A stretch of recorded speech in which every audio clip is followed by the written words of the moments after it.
Hi, good afternoon, everybody, ladies and gentlemen, boys and girls. Kamusta po kayong lahat on such a beautiful Saturday afternoon? I'm Riza Diaz, and I'm joined by our ka-chasers broadcasting from their homes or their offices. Kamustahin natin sila? Ako, nandito ako sa Mandaluyong. And if I'm not mistaken, si Waylon Galvez nasa bahay in Manila. How are you, Waylon? Good, Riza. Kamusta mga ka-chasers? Natawa ako dun sa forma ni ka-chaser Jerry natin eh. Relax na, relax.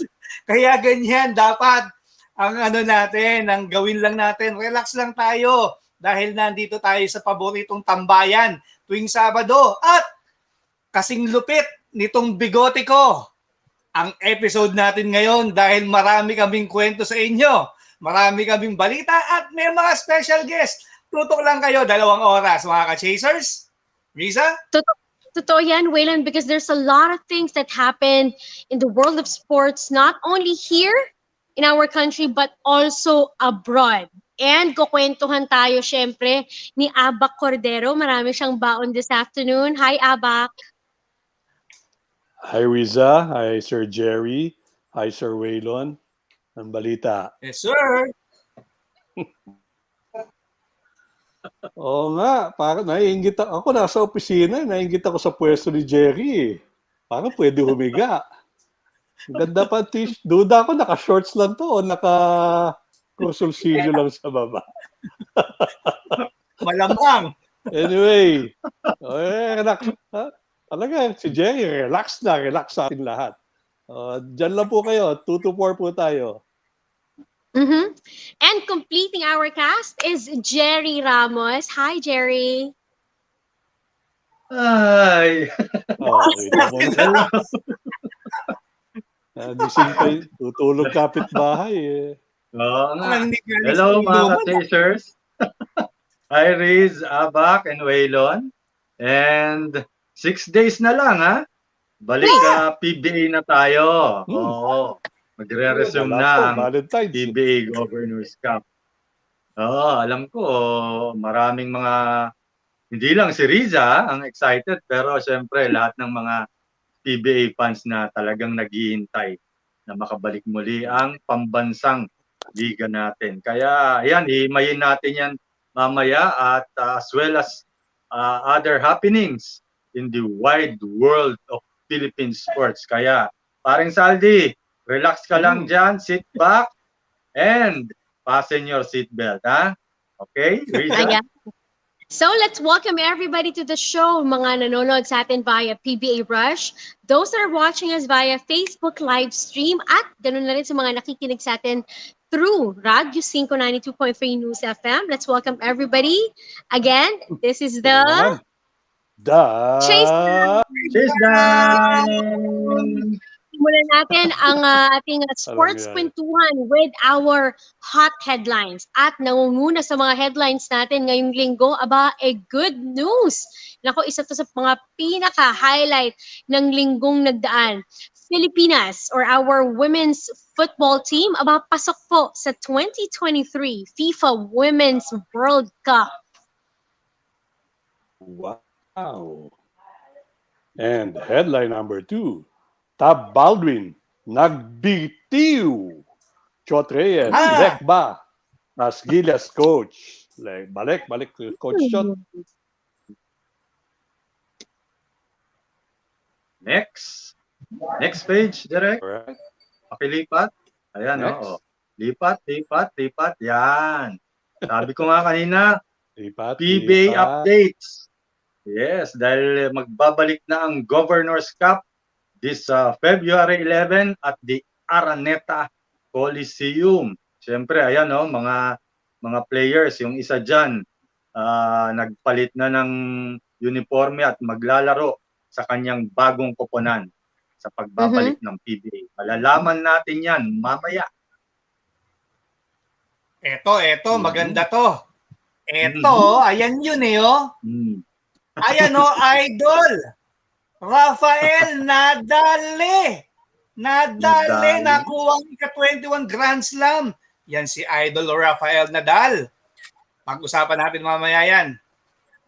Yeah, that was That was an awesome match to watch. Now, we Oo. also are going to pay tribute to one of the greatest that ever played football. Yes. Tom Brady retires from the NFL. So mamaya kukwentuhan namin Wow. kayo because it has been for a while unconfirmed that he was gonna retire and then finally he announced it himself. So mamaya babalikan natin ang kanya naging makulay na career sa football. At syempre, ito pa, kasama Mhm. sa headline natin. Kilalanin natin ang mga, NBA All-Star Reserves. At kung sino-sino ang mga kasali sa slam dunk contest. Naku, isa dyan, sariling atin. Ah, Ang Uy, si babae nice. EG natin. Canaleta? Hindi. Sobra ka na. Tama na yung 6 na championship. Sobra na siya doon. At syempre, mga ka-chasers, kagaya na napag-usapan natin, masaya itong hapon na to. Yung mga usapan natin about sports, napakadami. At makakasama din natin ngayong hapon na to. Naku, isang malupit na head coach, ang mentor ng Magnolia Hotshots, ang bansang manok, Coach Chito Mm. Vic Tolero. Mm. At syempre, to complete our guest, naku, Yun. very special po ako na to. Pinagbigyan tayo dahil makakasama natin mga ka-chasers, 2 members ng ating FIFA Women's World Cup bound ng Philippine National Team, sina Tanay Anis Wow. at Hailey Long. Abangan nyo yan, ha? Haba. Risa? Huwag kayo pong aalis. And who knows, katulad last week, may mga biglaan tayong bisita na humabol. And hopefully this afternoon, meron pa tayong mga makakakwentuhan bukod sa mga Hello. nabanggit ni Wayne. Definitely, it's a jam-packed show. So, una na nating ibigay yung mga sports balita natin. Again, headline for this week, and we are just so proud of their performance, is again, our Philippine women's football team, or tinatawag natin sila ngayon na Filipinas, have already qualified to the FIFA Women's World Cup that is set to happen in 2023. This is the very first time for our country to be competing in this level of football. Kumbaga, talagang ito na yung pinakamataas na level of competition. And again, our team is at high spirits, and why not? Kasi napakaganda nung kanilang naging match. So if you missed it, katulad ng sinabi ko, sa kauna-unahan ng pagkakataon, nakakuha tayo ng spot to the 2023 FIFA Women's World Cup na gaganapin sa New Zealand at Australia. Ito ay matapos talunin natin ang kupunan ng Chinese Taipei through or in the semifinals, through, of course, a penalty shootout. If you guys watch that match, Yes. parang kang aatakihin sa puso kasi napaka-exciting noon. You know, we had, of course, Tindy Lizaga or Quezada scoring the first goal in the 49th marker, and then naitabla to ng Chinese Taipei in the 83rd minute, and then Serena Bolden scored another, of course, goal matapos ang dalawang crucial saves ng goalkeeper na si Olivia McDaniel. Alam nyo, sa women, or rather on the other part of the spectrum, yung ibang teams, semifinals kontra South Korea, we lost that game. Ganun pa man, we've already qualified to the World Cup again on 2023. We're showing you footage, clips of that emotional match that we saw just this week. It was aired pretty late, kaya hindi lahat nakapanood. But again, it was so exciting. Were you guys able to watch it? Jerry, Waylon, napanood niyo ba to? Oo. Panood. Wait, Tuhog Waylon, na share tuhog mo yan. ba? After Yes. Rafael Nadal na nanalo, di ba? O yan, Right. actually after Correct. ng after hours after nung laban ni Rafael Nadal against Daniel Medvedev, and halos madaling araw na, halos umaga na yung match ng our Philippine women's national team against Chinese Taipei. And tama ka, Riz, no? Mga ka-chasers, talagang nakakakilabot. Kumbaga ba yung nakaraang linggo natin was full of yung talagang kwentong sports Rafael Nadal winning that record 21 Grand Slams, and then Tom Brady officially announcing his retirement. And then, para bang to cap yung kwentong sports, eto binigyan tayo ng talagang ipagdidiwang ng bawat Pilipino, lalo na yung mga sumusubaybay sa sports, ng itong kwentong World Cup ng ating women's team na unang-una na history making for us to be in the World Cup. And si Abak nag-cover na ng World Cup to sa South Africa. And I'm sure yung feeling na makarating, makakover ng World Cup, siguro doble o triple o kung ano mang times ilan pa yan, yung nararamdaman ng ating women's team to be able to qualify, talagang makapaghindig balahibo, sabi nga, no, for them to clinch that berth to make it to the World Cup, Riz. Nice. At later, ay may makakasama nga tayong members of course, our women's national football team para kwentuhan nila tayo sa kanilang naging experience and how are their preparations gonna be leading to 2023. Kasi, syempre, alam natin, hindi yan madali. And while we have that opportunity to represent again our country in that level of kumbaga competition, talagang big deal yan. Abak, do you have highlights of your previous World Cup coverage? How big of a deal is this for our country, especially for women's football here? Well, the World Cup in terms of football is the yan yung dreamland, yan yung never land, yan yung tinatawag nilang hindi ba, where everybody wants to be. Kaya itong pagpasok ng women's team natin, sayang lang what our men's team could not accomplish. Well, ginawa ng mga babae, women power na naman to for Philippine sports, na babae ang nakatikim ng unang pagdating sa bansa natin. And I am not surprised because our Philippine women's team really worked hard for this. Despite the pandemic, tinuloy nila all the hard work and the preparations. So they were amply rewarded with this lot. Ang ganda, sarap panoorin because it's a very it's a historic moment for Philippine sports, and para doon sa mga nagpuyat sulit naman talaga na ako napuyat kami sa bahay, lahat kami nanonood on that night. Well, the Philippines continues to shine in the international stage when it comes to sports, and that is awesome news. So, good luck sa ating Philippine women's football team. And again, just a reminder, mamaya meron po tayong mga makakasama at makakakwentuhan para mas makilala pa natin sila from the team. So, abangan po ninyo yan. Lipat naman tayo sa usapang PBA / Philippine basketball ulit kasi napakarami ring nangyari over the past week. At ang isa sa mga headline ng Philippine basketball in the past week was Coach Tab Baldwin leaving the Gilas program and instead moving back to Ateneo as their head coach. Gusto ko tamaan natin yung mga terms because it's one thing to say he resigned or he was taken out of his position and moved. So maybe Jerry can enlighten us more, or rather Abba can enlighten us more about the.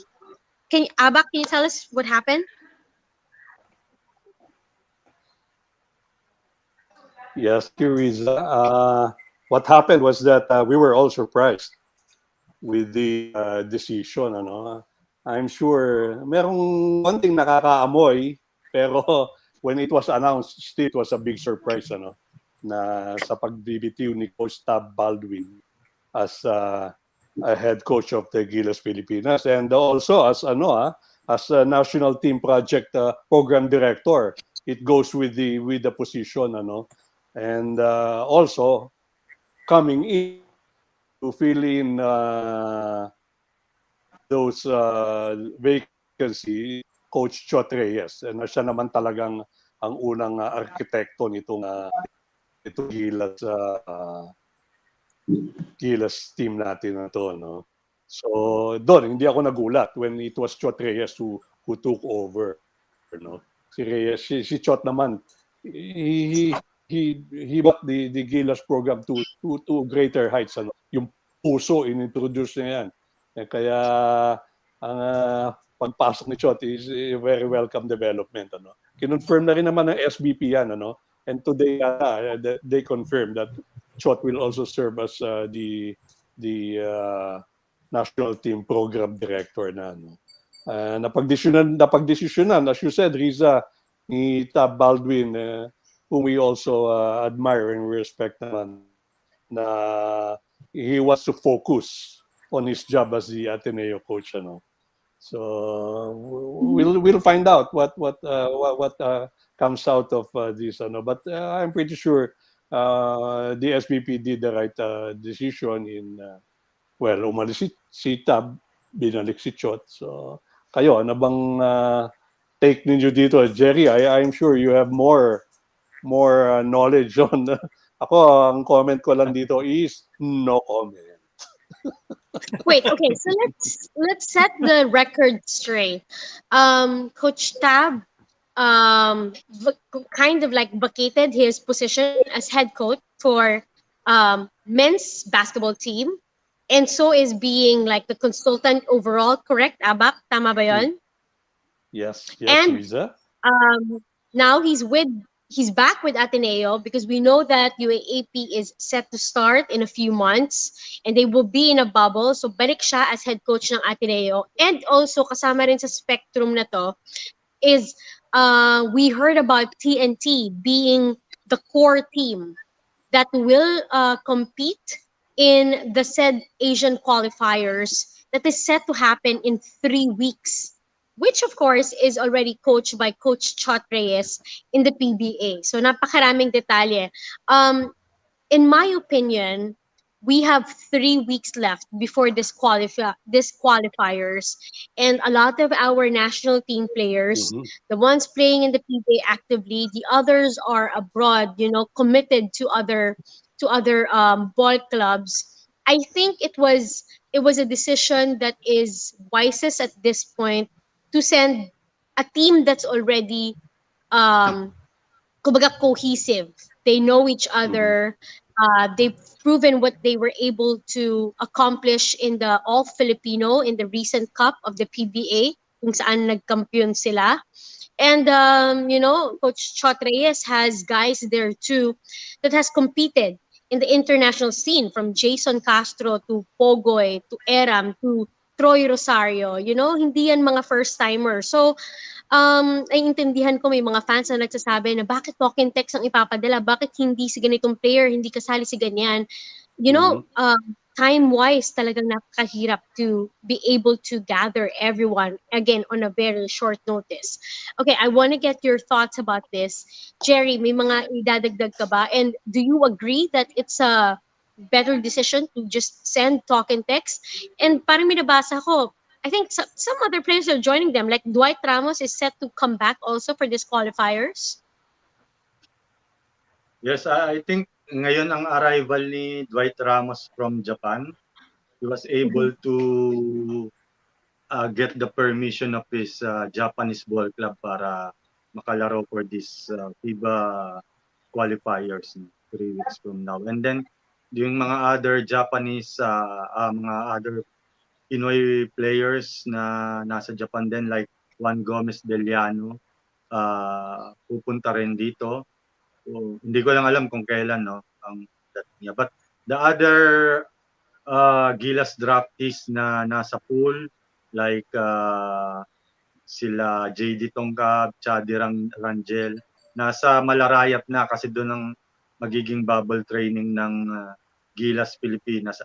At the same time, yung talk and text team nandun din sa Malarayat. So, kumbaga naging 2-in-1 na para parehong natututukan ni Coach Chot yung pagpe-prepare ng team. I think Ange Kuwame nandun na rin sa Malarayat. So, unti-unti na nabubuo naman yung magiging lineup ng Gilas Pilipinas. So, tama, no? Sabi niya nga ni Coach Chot Reyes, they are cramming. dahil in a very short notice kailangan niyang magbuo bigla ng team eh. So it's a wise decision na yung core ng token text i-reinforce yung Gilas, at least yung cohesion nandun na, no, mas madaling makaka-adapt yung mga TNT players sa sistema ni Coach Chot. Tsaka Riz, Waylon, napanood ko rin yung The Chiefs kagabi sa 1PH, no. I think si MVP ang guest doon, and he talk about the circumstances that led to Tab Baldwin stepping down from the Gilas coaching job. Nabanggit din ni Sir MVP na tutulong pa rin naman si Tab if ever na kailanganin ni Coach Chot yung mga inputs niya, no, mga ideas on how to run the Gilas program, no, dahil alam naman natin previously siya talaga yung nag-develop ng program ng Gilas. So andun pa naman daw siya according to Sir MVP. Riza. Okay. All right, Waylon, what are your thoughts? Again, may mga factors of time, di ba? Also, yung availability ng mga manlalaro. Your thoughts on this? Alam mo, bottom line dito mga ka-chasers, talagang ang daming binago nung nangyaring COVID-19 pandemic sa atin. Even the schedules of players, schedule of leagues, availability of personnel, talagang ang daming binago. And kung talagang titignan natin yung pag-step down ni Coach Tab, who we respect, yung kung natuloy ba yung UAAP before, walang COVID, ano nangyari sa Gilas program, sa SBP, alam mo yun, mapapaisip ka talaga yun na nga, malapit na yung UAAP, and yung gusto niyang focus is on Ateneo. So that's why siguro he had to sacrifice and give up the Gilas position as project director, as its head coach. So we commend then the move of SBP na hindi na sila tumingin ng kaliwa, kanan, o saan man, malayo o malapit. Tinignan na nila kung sino ba yung sa history natin, di ba, ng basketball ng Gilas, sino yung nag-produce na huli ng maganda. Walang iba naman kundi si Coach Chot Reyes. So I agree with you guys na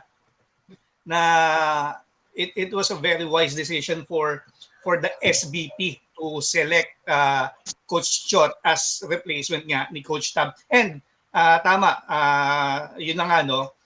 Ito namang qualifier which will happen in 3 weeks na i-host natin, kumbaga parang exposure sa binubuo natin na Gilas team.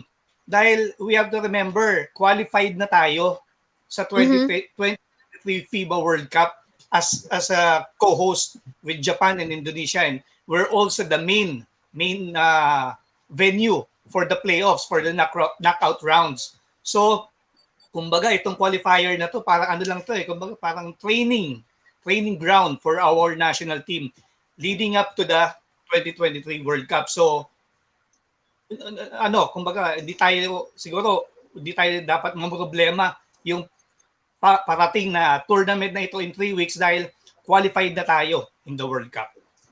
Do we have information, Jerry, as to who we play in this window of the qualifiers? Sino yung mga kabracket natin? Sino yung mga makakalaban natin in 3 weeks time?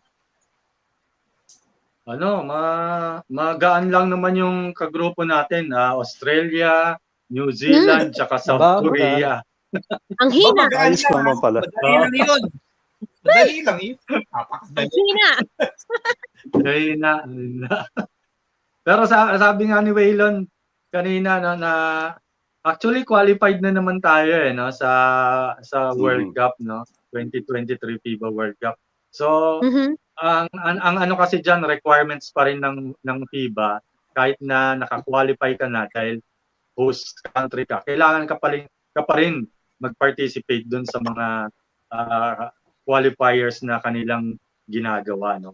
Otherwise may penalty tayo diyan, no? Kaya yun na ano pa rin ang SBP to participate and send a team na yun nga nalalahok diyan sa qualifiers.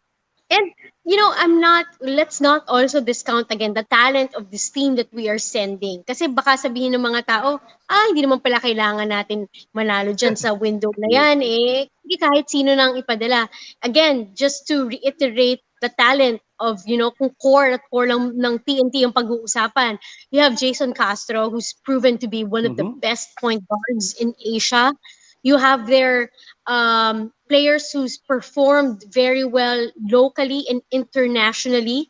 I have to say, Roger Pogoy is one of our mainstays in Gilas na talagang malaki yung naging impact sa team. Troy Rosario has proven what he can do. And now, kung sakaling may release ang lineup and then malaman natin na, let's say, Kelly Williams will still play. Kelly has vast experience when it comes to international competition.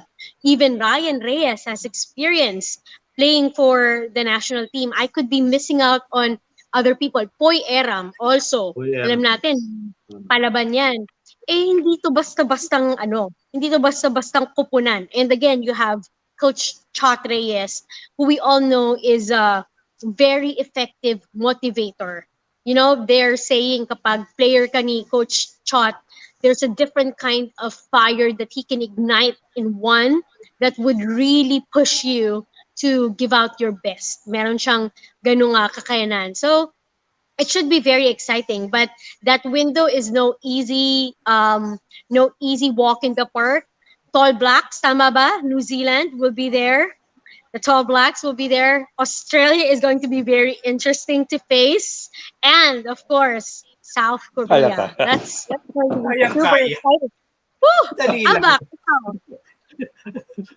Ka, Jerry. Kaya.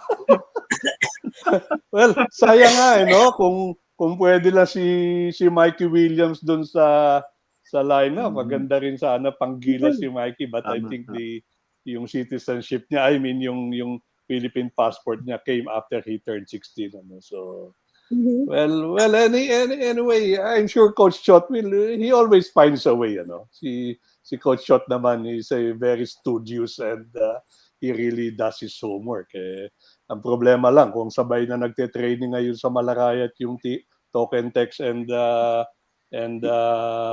Gilas, walang panahon mag-golf si Coach Chot dyan. Ganda pa naman ng golf course dyan. Sarap pa naman. Tama. Sarap pa naman dun. Nevertheless, we'll update you on the developments again of our team that will represent us for this for this FIBA qualifiers that is going to happen in 3 weeks' time.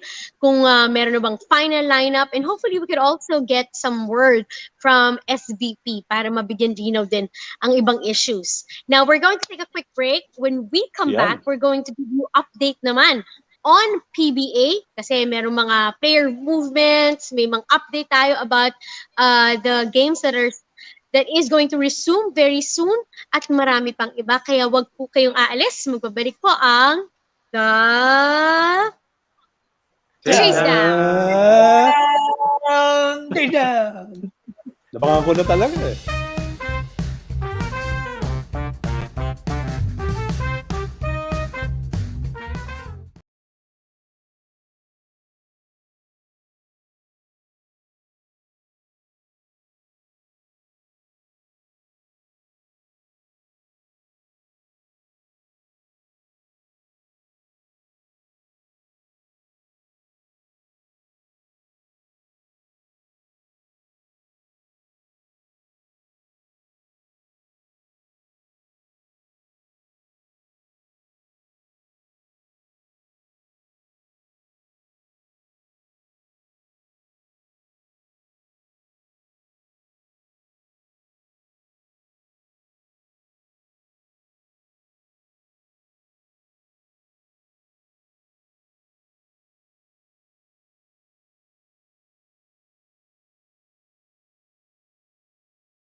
At nagbabalik po ang inyong paboritong sports tambayan on a Saturday afternoon. I'm Riza Diaz. We're joined by Aba Cordero, Jerry Ramos, and Waylon Galvez.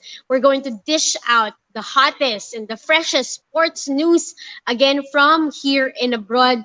Napag-usapan na natin bahagya ang of course mga pagbabago when it comes to our national team, and we also discussed a little about the Philippine women's football team success, and we'll discuss more of that later on kasamang ating bisita. Pero bago ang ating next topic also, pabati muna tayo sa ating mga manunood, sa ating mga suki, sa ating mga loyal na mga ka-chasers na kasama natin lagi tuwing Saturday. Merong nagpadala via Instagram.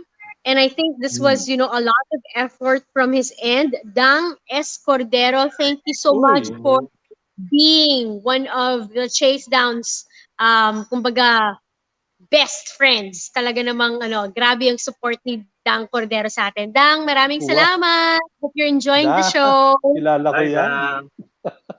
Okay, may mga babatiin ba kayo? Maybe I could start with you, Jerry. Ayan, hala. Ako. Hindi, kanina tumawag sa akin, nanonood daw siya sa atin. At least kanina, hindi ko alam ngayon. Kung Willie Marshall, nanonood daw sa atin. Hi, Kong! Gikas na Kong, yan, hello. Kong!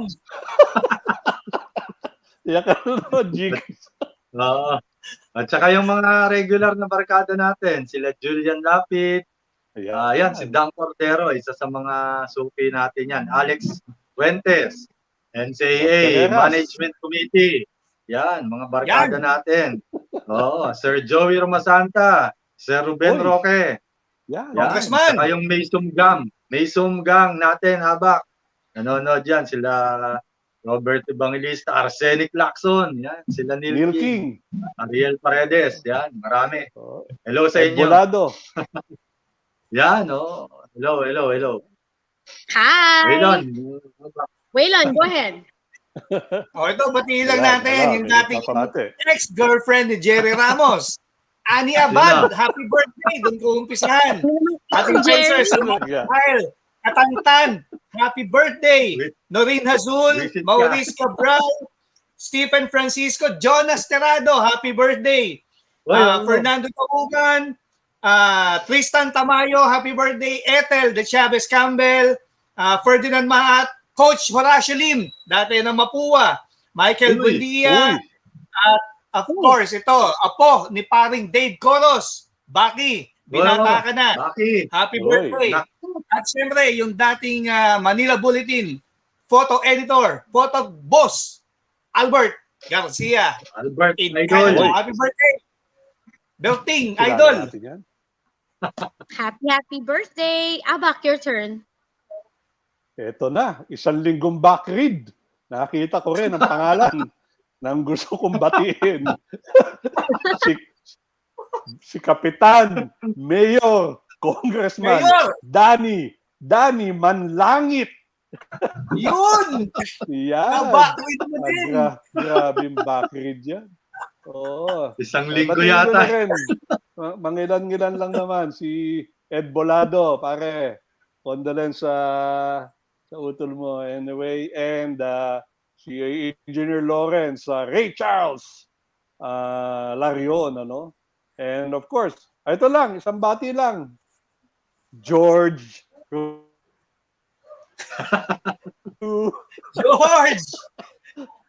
Finally, Oo, masarap nga yung buchi, nakalubong. Diba? George, thank you again. Namimiss ka ng agad-agad ng ka-chasers na soon. Guess ka next week, George. Oo nga. Sabi ni Waylon, ano pa daw meron? Sarap, diba? So yummy. And it was so timely kasi after a few days, we celebrated with the Chinese community the Lunar New Year. So biging siya para doon. And with that being said, Happy Chinese New Year sa ating mga kababayang Chinese Yes, of Filipino. course. Alam natin, marami rin tayong manlalaro sa PBA, coach or Mhm. player, staff na members ng Chinese community. So, Yan. Happy Lunar New Year sa kanila. Okay, Iway so tang. usapang PBA na tayo. Marami tayong balita din when it comes to the PBA. Jerry will be giving us the update, and of course, our chasers will give us, of course, their insights. Jerry, let's just set the record straight again. Kailan ang resume ng games ng PBA? How often are we going to play? Kasi alam natin, medyo na-push back na naman yung schedule. So, ano ng schedule ng games? Yes, it will resume on February 11. That's a Friday. Mhm. And sa Araneta Coliseum gagawin.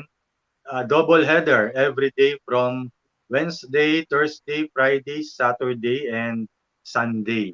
So, Wow. Mhm. yung Monday and Tuesday, bakante yan. Usually, yung Monday kasi nagtetest yung mga teams, the rest of the PBA staff.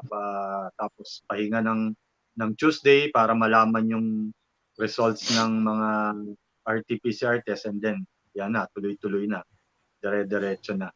And, eto, bagong magsimula, may bagong import na agad yung makikita natin. Namely, San Miguel, si Orlando Johnson. John. Sa Blackwater, si Sean Glover. At sa Northport, si Jamel Curtis. Jamel, tama ba? Artist pala, Jamel Artist na dumating lang kagabi. Kagabi ng Wow. kagabi o hapon, no? And ang maganda lang dito kasi 'di ba wala nang quarantine ngayon. Wala nang quarantine yung mga arrival na passengers eh. So Hindi as na long na sayang. syempre dapat negative yung RT-PCR test mo 48 hours before you travel. So ang kagandahan niya, hindi na siya mag-undergo ng quarantine and he can already join ang practice ng Northport anytime. Siguro by tomorrow or Monday, magpa-practice niyan si Jamel Curtis. And then, syempre Riz, ito alam ko medyo sad kayo, di ba? Dahil Uy. si Chris Banchero na alam natin unrestricted free agent lumipat na from Phoenix. Now he's with the Meralco Bulls dahil in-exercise niya nga yung pagiging UFA niya. And syempre, on the part of Phoenix, medyo malungkot sila dahil alam naman natin Chris is one of their key players. But at the same time, they are grateful and thankful dun sa servisyo ni Chris na ginawa for the team. And they wish him good luck. Syempre, ang Meralco Bulls naman, they welcome si Chris sa kanilang family dahil alam nila mapupunan niya yung pagkawala naman ni John Pinto na isa ring unrestricted free agent and now with Barangay Ginebra. Ano pang iba? Syempre, Chot Reyes, despite being named as Gilas Pilipinas coach, mananatili pa rin sa ang sarap niya na ba? Kanino ko pa gusto buksan tong Chicharon big ba boy yan? ko? Big boy. Tunog eh. Malutong nga. Kanino ko pa gusto buksan eh. Ayun, Chot Reyes, despite being named nga as Gilas Pilipinas mentor, mananatili pa rin siyang head coach ng TNT. Gaya nga ng nasabi ko kanina, parehong nasa Malarayat yung TNT and Gilas Pilipinas dahil dyan sila nagbababol. So at least parehong matutukan ni Coach Chot yung preparations ng dalawang teams. Okay, Riza? Jerry, start na rin ang mga scrimmages, ang mga tune-up games. Do you know of any na nangyari over the past week? Yes, yung nag-start na yung scrimmages ng February 1 dahil 10 days ang binigay na palugit ng PBA to prepare lahat ng teams, no? Hindi naman pwedeng sumabak sa action yung mga yan kung wala pang warm up Kailangan nila yon. And kahapon nag-tune up ang Phoenix versus And NLEX. Lex. Yeah, Mm. na natalo ang Phoenix, Riza, if I'm right, Points. no? If I'm correct. Yeah, Aba? 9 points. Natalo ang Phoenix. And today, may tune up ang Meralco at Blackwater dyan sa Meralco Gym. I think it is still ongoing. May ka-text lang akong isang official from Blackwater. Naglaro na ngayon sa kanila si Ray Suerte, yung isang Gilas draftee nila. Ganon din Swerte yung yan. bagong import nila. Oo, si Sean Glover at si Mike Ayon Ayon. Naglaro na rin sa kanila after recovering from a fractured left hand. So far yun ang alam ko, Riz, na mga tune-ups. I don't know kung may mga darating pa this coming days. Right. Jerry, quick question. Going back to the Hmm. schedule and the games resuming, because now that here in Metro Manila we are under alert level 2 again, are we going to see Hmm. fans back in the Smart Araneta Coliseum to watch the games? Because we know pinagbawalan yung fans because we were raised to alert level 3. Pero alert level 2 na, so pwede na ba ulit ang fans? Yes, under alert level 2 allowed na, no? Allowed na talaga dahil nung nakaraang alert level 2 nga nagpapasok na yung PBA ng fans sa mga actually sa Big Dome, no? Isa lang naman yung Mm-hmm. venue na pinaglaruan previously. But today magsisimula ang PBA ng wala muna, no? Mm. Titingnan pa rin nila, no? Titingnan muna nila yung mga cases and Tama yan. kumbaga ipi-fill out muna nila. But after a week, possibly baka magpapasok na uli ng mga fans. I think yung Wednesday na susunod, ano ba yun, February, I think 16, yun, baka magpapasok na ng fans sa Araneta Coliseum. So there's a big chance that soon enough, maybe after a week or a couple of days, the fans can be allowed to enjoy the games live sa Smart Arena at the Again. Coliseum. So to recap what Jerry said, the games will begin February 11 at tuloy-tuloy ang Yeah. action mula Wednesday hanggang Sunday. Wednesday, Thursday, Friday, Saturday, Sunday. Double headers po yan. It sounds good, from a broadcaster side of things kasi the more basketball, the more work there is for us. It's good for the fans. Marami silang mapapanood, the entertaining games. Pero we know for players that's not as easy as it So, is kasi yeah. sunod-sunod yung mga laro and of course yung physical conditioning talaga nila masusukat dyan. We'll see kung paano rin mag-hold up yung mga bagong addition sa mga teams kasi magiging malaking factor yan. Yes, Jerry? You have something to add? Yes, yung TNT, I think sunod-sunod ang magiging laro agad nila pag nag-resume yung Governor's Correct. Cup dahil minamadali nila yung schedule ng TNT para pagdating ng FIBA qualifiers, pahinga na yung core ng TNT and makakapaglaro sa Gilas Pilipinas. Kaya Right. I Correct. think parang in 5 days, parang 3 games yata ang magiging laro ng TNT. So imagine yung bugbog ng katawan ng mga players nila. No? But again, para sa bayan yan, di ba? Sabi nga nila. So we Pag ganito yung really have to schedule ng make games, sacrifice. magkakasubukan Yes. ng ang lalim ng bench ng mga teams kasi talagang alam niyo kailangan mag-contribute ang karamihan. Jerry, meron pa bang mga players that are on the unrestricted free agency that are set to move soon? We know Chris Bancheros now with Meralco.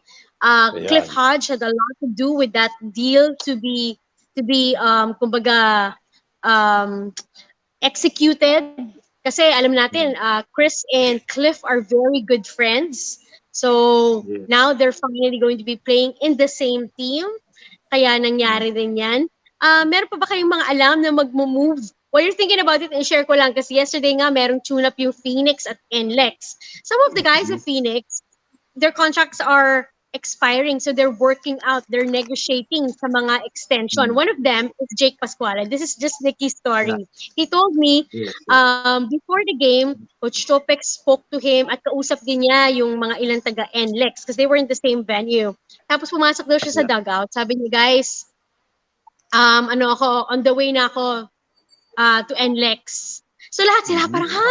Yes. You're going to, parang gano'n, nalungkot sila na malilipat siya sa NLEX. Kasi syempre, ano siya, isa sa mga well-loved, si Jake Pascual sa team. And then Jake being funny, Jake, sabi niya, hindi, on the way ako sa NLEX mamaya kasi taga-Tarlac ako. So, uuwi ako ng Tarlac. So, nakakaba ng free agency na to, yung, the movement of players. And it's something that not only as fans are waiting for, but also sila, di ba? Sila mismo. So may mga alam ko pa ba, Jerry, na mga players na lilipatan? So far, ang mga narinig natin kasi Riz, sinign ng mga respective ball clubs nila yung ibang magiging UFA like Prince Capiral, nag-sign up na ng 2 years with Barangay Ginebra.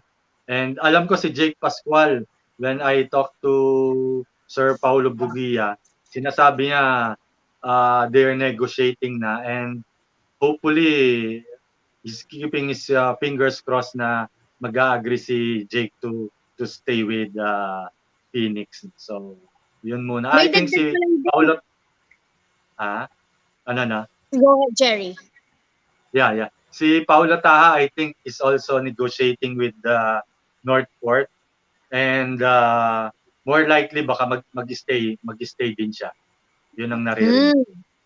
Meron akong narinig also that signed a contract. We don't know how long, but Brian Faundo is back in the PBA and is joining Alaska. Yes, tama. Alaska Aces. Okay, so bago ang ating, ito na pala, yung bisita natin ay handa na. So perfect timing para makakwentuhan din natin siya about the updates on his team, about kung ano ba ang thoughts din niya about free agency, national team at all that. So Waylon, pakilala mo naman ang ating bisita. Yan, eto nga. Kanina, binanggit na natin yan. Is the head coach ng Magnolia Hotshots Pambansang Manok, champion in the PBA during the 2018 Governor's Cup, and he's also the 2018 PBA Press Corps Coach of the Year. Walang iba kundi ang ating kaibigan, Chito Victolero. Coach! Yan, 3 points! Hi! Dito na si Chito. Si Chito Victolero. How are you, Coach? So, galing akong practice so umabol ako and buti nakaabot naman ako. Thank you very much sa pag-imbita. Maraming salamat sa pagpapaunlak mo sa amin para mag-guest dito sa The Chasedown. Coach, ano lang, nakita ko lang yung recent post mo Nag-post ka nung Mapua Days mo. Yes. Siyempre, pumanaw si Amang. Yes, oo nga Athletic Director ng Mapua. Yes, so, nakikiramay siyempre ang The Chasedown sa Mapua Cardinals and sa buong community ng Mapua. Yes, Reese? talagang medyo si Amang legend na sa amin yan sa Mapua ang dami niyang naabutan na bats. So yung bats ko, that was 1992 hanggang 96. Siya yung athletic director namin, yung head coach namin si Coach Joel. And then nung nag-coach ako ng Mapua, nandun pa rin siya. Isa siya dun sa mga panel na pumili sa akin para maging coach sa Mapua. So I'm very thankful talaga halos from my college career, tapos itong coaching career, nandyan si Amang. So yun, nakakalungkot, pero masaya na rin kami dahil kahit paano nasa piling na siya ng Panginoon natin and very talaga napakabait yung tao niyan. Tapos very yung kanyang pinakita sa amin, itulong sa amin, habang walang kapalit yun. Talagang sobrang thankful kami na nabigyan kami ng isang Amang Lopez. Coach, may singit ko na lang din po since we're talking about, of course, the losses that we have experienced nowadays in the NCAA family. We also lost a few weeks ago, if I'm not mistaken, Coach Ato Badulato, who's also one of the key figures when it comes to Legend. developing players. Alam natin, back in the day when Coach Ronnie Magsanok, was still in high school, isa yan sa mga talagang humubog sa mga magagaling nating manlalaro na napapanood noon pa man hanggang ngayon. So also we lost, a great father figure in the NCAA with Coach Ato Badulato. My memory of him would always be he thinks I'm Spanish kasi Diaz. So kapag kinakausap niya ako, hinahabaan niya yung Espanyol. My Espanyol is so little. So after nun, Poquito. pinipigilan ko na yung conversation kasi wala na akong maintindihan. But he will be greatly missed. But who we miss now is Coach Chito. Coach Chito, you mentioned you just came from practice. Kakamustahin po namin kayo. Ang dami pong pagbabago. May mga teams na nagpalit ng import. May mga teams na lumipat sa ibang mga players rather na lumipat sa mga ibang koponan. Kayo po, you're keeping Mike Harris. Everyone's in a great shape.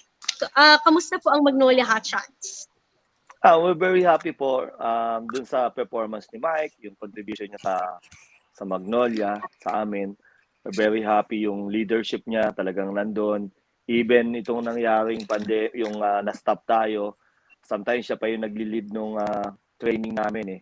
And then talaga yung pagiging leader niya lumabas dito sa sitwasyon ngayon. And very happy doon sa pinapakita ni Mike. And ngayon, unti-unti bumabalik kami. And based naman sa mga practice, I think we will get there. Konting na lang, yung mga natitira sigurong araw, medyo kailangan lang namin makuha yung timing, yung team para makabalik. At yung condition naman, I think medyo nandun na rin, mga 80-85% siguro. But yung medyo natitirang mga days sa amin in preparation, malaking tulong pa rin yan para makuha namin yung tamang condition at saka yung timing namin, maibalik namin. Okay, mamaya magtatanong pa ako, Coach, pero yung mga ka-chasers muna natin. I'll start off with Abak. Abak, your questions for Coach Chito. Good afternoon, Coach. Naalala ko yung huling Sir Abak. Oh. Yes, sir. Naalala ko yung huling guest mo dito. Nando ka sa parang swing na korting pabilog na sa bahay mo ba yun? Dito pa rin naman ako ngayon. Malayo yung uwihan ko sa Bulacan eh. Dito ako ngayon. Okay. Okay, Coach, yung bago tayo natigil sa yung momentum, gabi, 3-0 start kayo, di ba, for the Governor's Cup. Tingin ko, kung di natigil, 11-0 na ngayon to Magnolia. Ano Yes, mo dyan, Coach? Medyo may factor din yun, Abak, yung momentum namin, medyo na-stop eh. Kasi medyo maganda namin talaga yung tinatakbo ng team, maganda yung rotation, maganda yung chemistry. And again, na-stop ulit. But wala namang advantage at disadvantage na nakuha kami kasi nga almost lahat naman ng teams nag-stop din eh. We just try to learn from our mistakes or yung lessons na nakuha namin last bubble, yung last conference na we have a same start. We have 4-0 and then parang pagpunta namin ng bubble, medyo kami, up and down, parang gano'n, hindi namin makuha yung timing namin, yung rhythm namin. And we learn from that. And hopefully, mga players gano'n din, pinag-usapan namin yon bago kami mag-start. And siguro, gagawin lang din ulit namin yung ginawa namin before yung preparation namin para makuha namin ulit yung rhythm nung team namin saka yung momentum. Siyempre, yung coach ngayon, yung import ngayon, coach, medyo mas maganda lang ang cohesion with the the system. Alam mo, Abak, I'm very impressed kay Mike eh. So talaga na-impress ako sa kanya. I mean, talagang yung leadership niya sobrang ganda. Tapos yung kanyang attitude, tapos yung kanyang discipline, lalo-lalo na doon sa pag-alaga niya sa katawan niya, yung pagkain, talagang hindi niya pinababayaan yan eh. So, happy ako kasi hindi lang yung kanyang skills, hindi lang yung kanyang galing sa court, pati yung outside the court, yung kanyang leadership, talagang may impress ka sa kanya. So yun, hopefully sana yun yung mga players namin, yung local players nagje-gel sa kanya, yung chemistry ng team lalong nag-improve. Ngayon, medyo ulit bumabalik ulit kami doon sa sa makuha ulit yung mga timing at saka rhythm ng mga players dahil importante yun doon sa system ko eh. Not only the talent but yung chemistry, that's the most important thing para doon sa akin. Okay, swerte ka pala sa import mo. Sana mag-grab off lahat din Yes. sa locals. Anyway, si Jerry, may tatanong yata ko. Jerry, Sir Jerry. Hi, Coach. Good Hi, afternoon. Jer. Good afternoon, Jer. Coach, alam natin, may konting pagbabago lang sa lineup ng team mo eh. And alam natin may dumating na isang player sa Magnolia. Konti lang ba talaga yan? may dumating na Chinese. Mukhang marami ba? Mukhang marami. Would you care, Coach, na sabihin kung sino to na dumating sa team mo during the break? Yes, si Adrian nasa amin Adrian Wong. Yes.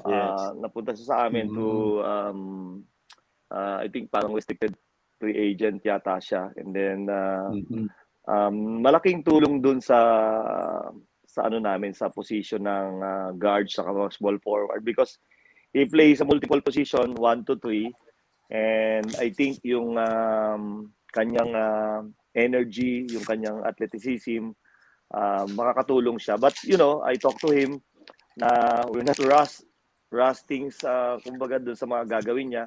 We don't want him to give yung pressure. Basta ang gusto lang muna namin is makuha muna niya yung sistema, magkaroon siya ng magandang gel doon sa mga players na maabutan niya doon, yung mga core ng team. At the same time, matutunan niyo lahat ng paano maglaro yung ibang mga kasama niya.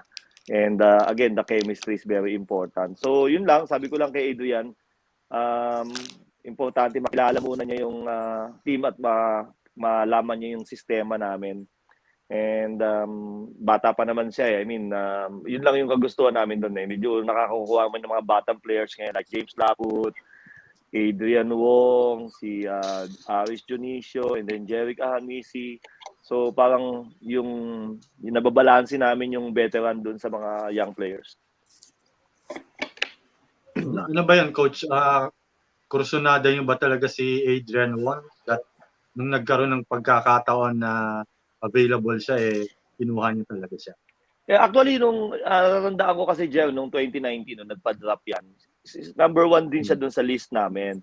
And I feel lang, hindi ko siya aabutan kasi number 10 kami noon So, siyempre, nandun siya sa top 5 which is nangyari ngayon. I think number 4, number 5 si Adrian noon. And then we pick Aris Dionisio that time. And now, mayroon chance na at least makuha namin siya. And yun, di ko namin pinahaba pa yung yung paghihintay. So nandiyan naman siya. So pwede naman naming makuha. So I think malaking bagay yung mayroon kaming mga young players na katulad niya na bagay. Tingin ko bagay doon sa sistema, bagay doon sa tinatakbo namin. Kasi we're a defensive team and this guy, napanood ko pa yan sa Ateneo, talagang sinusundan ko yan, is very quick. He's a defensive player. He can shoot outside.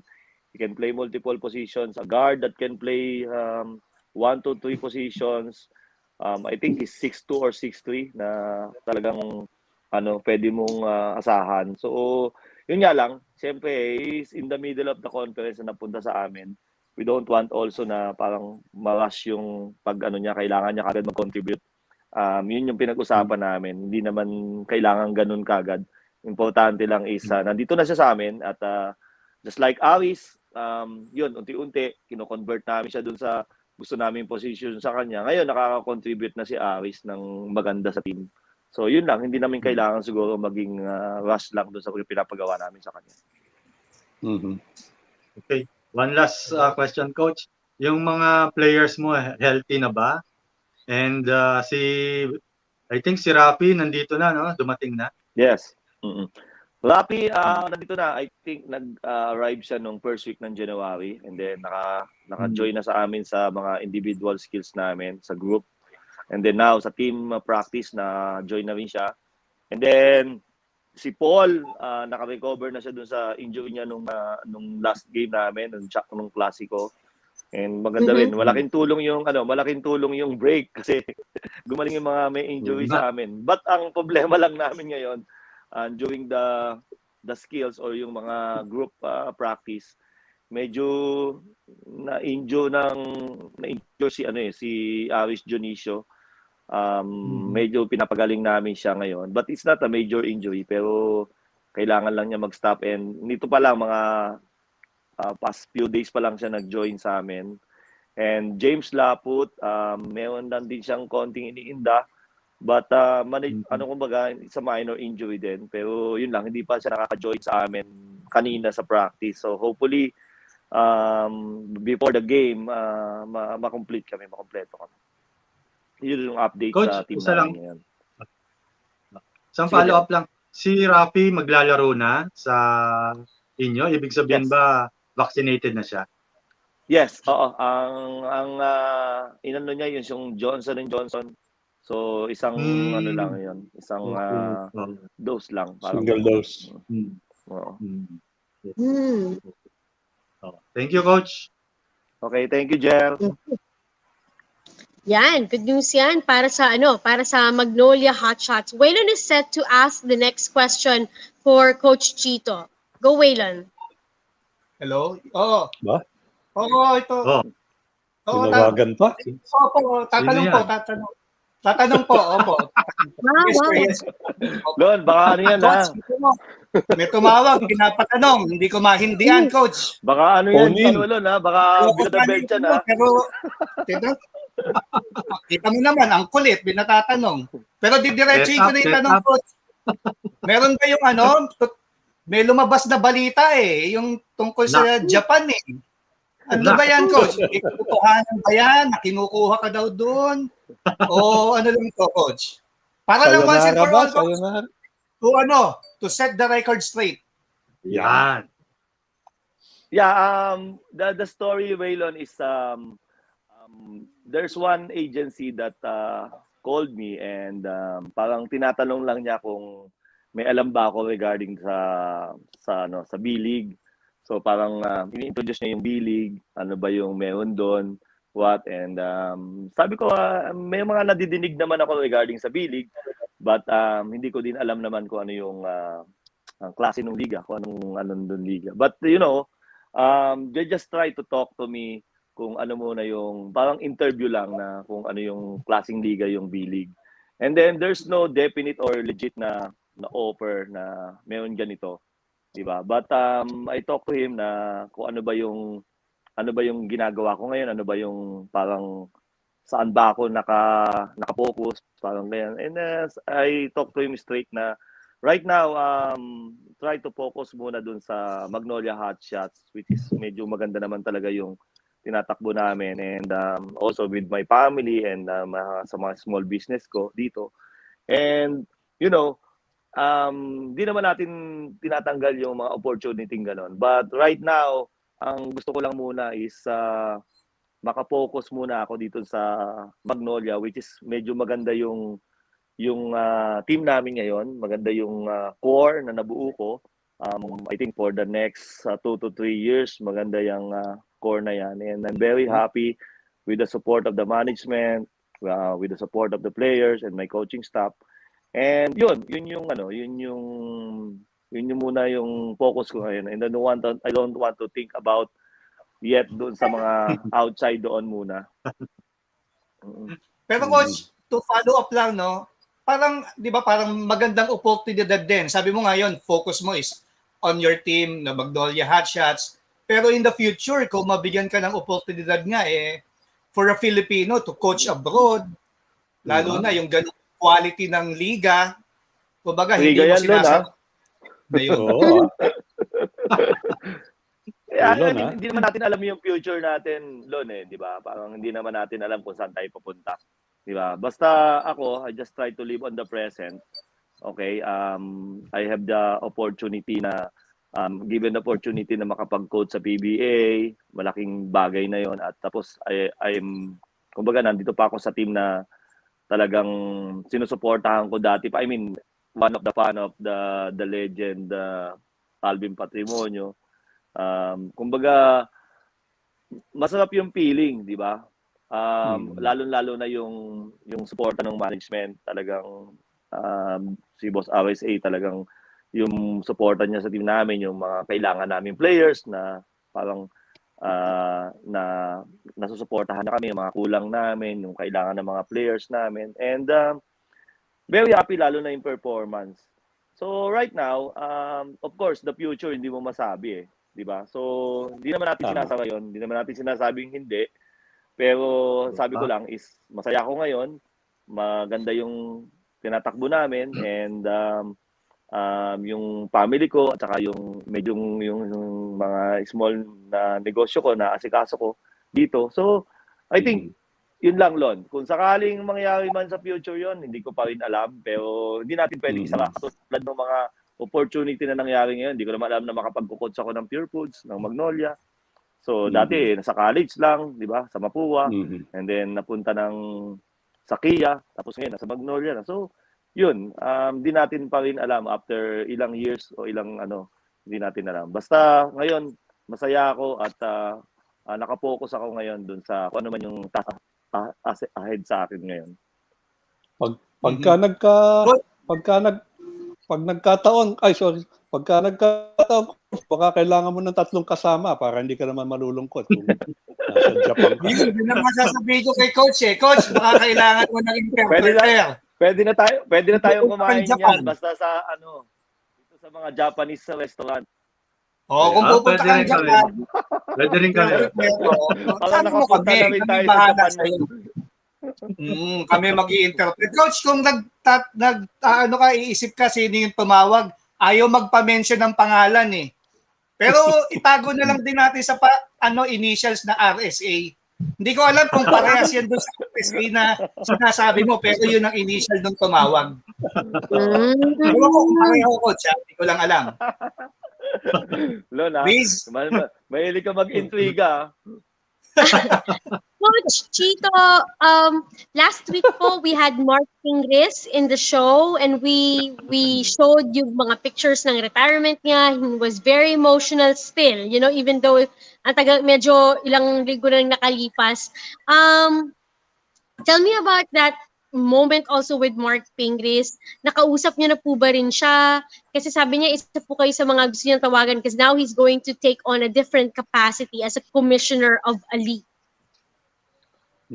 Actually, Lisa, kausap ko lang siya mga 3 days ago. Nag-text siya sa akin and nagpapagawa siyang jersey. Mukhang madaming bibigyan ng jersey. So, hindi kinamusta ko siya. Sabi ko sa kanya, tuloy ka ba dun sa pagiging commissioner? Sabi niya, yes daw. So, tuloy na siya. And nag-good luck lang ako sa kanya. But after nung ceremony, nag-uusap naman kami sa dugout and nag-thank you ako sa kanya sa lahat ng tulong niya sa akin. And yun, same thing siya. Nag-thank you din siya sa akin and we talk ng sandali kasi nga medyo busy din siya. Madami nagpapapicture, madaming ganito.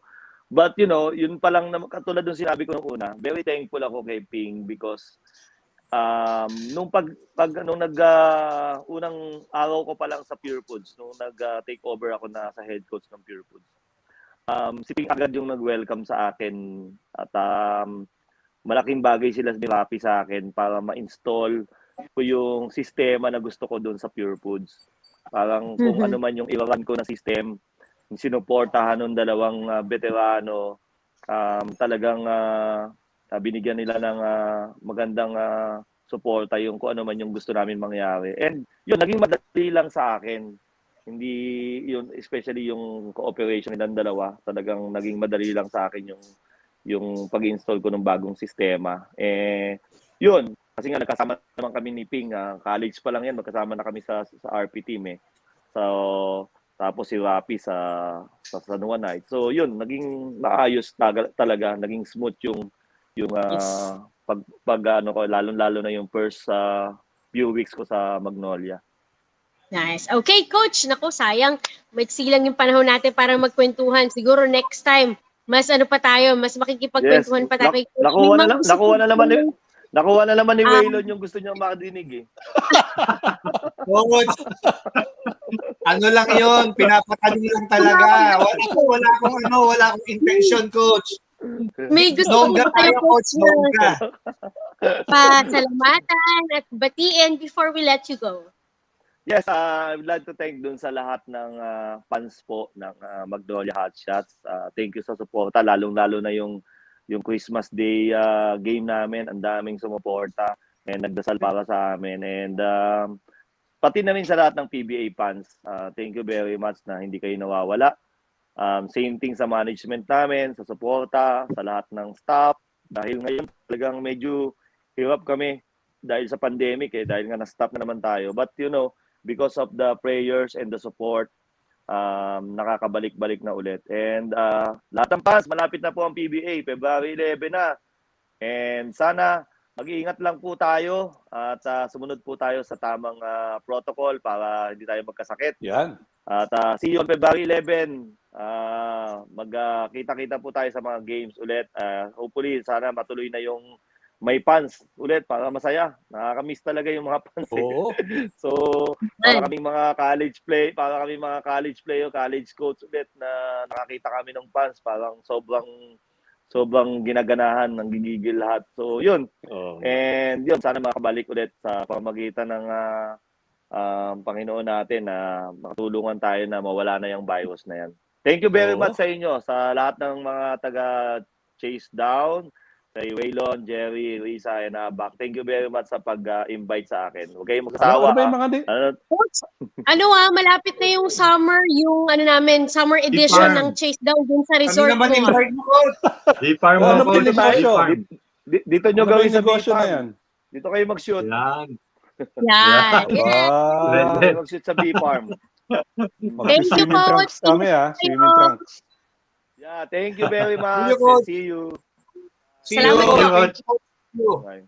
That's our champion coach from the Magnolia Hotshots, Coach Chito Victolero, giving us, of course, an update sa kanyang kupunan. Laging magsayang kakwentuhan yan si Coach Chito. We're going to take a quick break. When we come back, we have more sports news. Plus, our guests will be joining us. The players of Filipinas or our women's football team will be up next. Kaya wag po kayong aalis. Magbabalik po ang The Chasedown.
Welcome back to the Chasedown. Chasedown.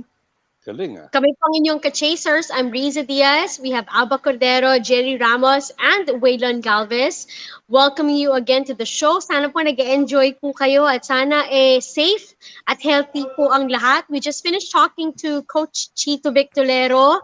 Napag-usapan na rin natin ang PBA, ang paparating na qualifiers ng FIBA, nalalahukan din syempre ng ating kupunan. Ganun na rin ang kumbaga pahapyaw na balita about, of course, our women's football national team that is qualified for the World Cup in 2023. At maya-maya, makakasama po natin ang ating mga bisita from the Filipinas. But now we're going to discuss the other sports news that we heard about this previous days. At isa sa mga headlines, kasabay nga tulad ng nabanggit ni Jerry yata, of that football match that we were watching late at night was the match of Rafael Nadal. Waylon, kwentuhan mo kami. Yes, Riza, sabi ko nga sa post ko talagang Nadal ni Galing Idol mo. Rafael Nadal. Yan. Yung record setting na 21st Grand Slam title niya. Dahil yan, tatlo yan na kung tawagin Big Three ng tennis. Rafael Nadal, Roger Federer, and si Djokovic. So naunahan din sila ni Rafael Nadal after talunin ng Spanyol si Russian Daniil Medvedev during the finals ng 2022 Australian Open. Last Sunday lang ito. Ang 35-year-old na si Nadal ay tinalo itong si Medvedev in 5 sets. Biro ninyo mga ka-chasers. Down 0-2. Nanonood kami ni paring Abak at si paring Jerry kasama si paring Mark Reyes at Jun Navarro.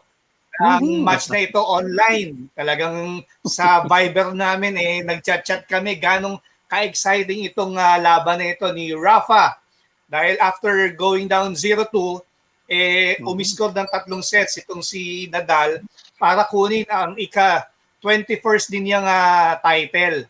At itong ang Australian Open, second din niya sa kanyang career after nung panalo niya noong 2009.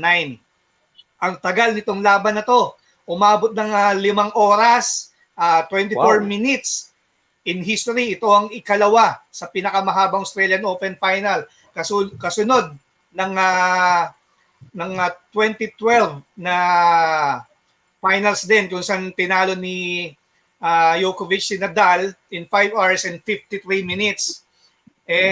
Ang ano nito, siguro ang aabangan na natin kasunod dito magkakaroon pa kaya o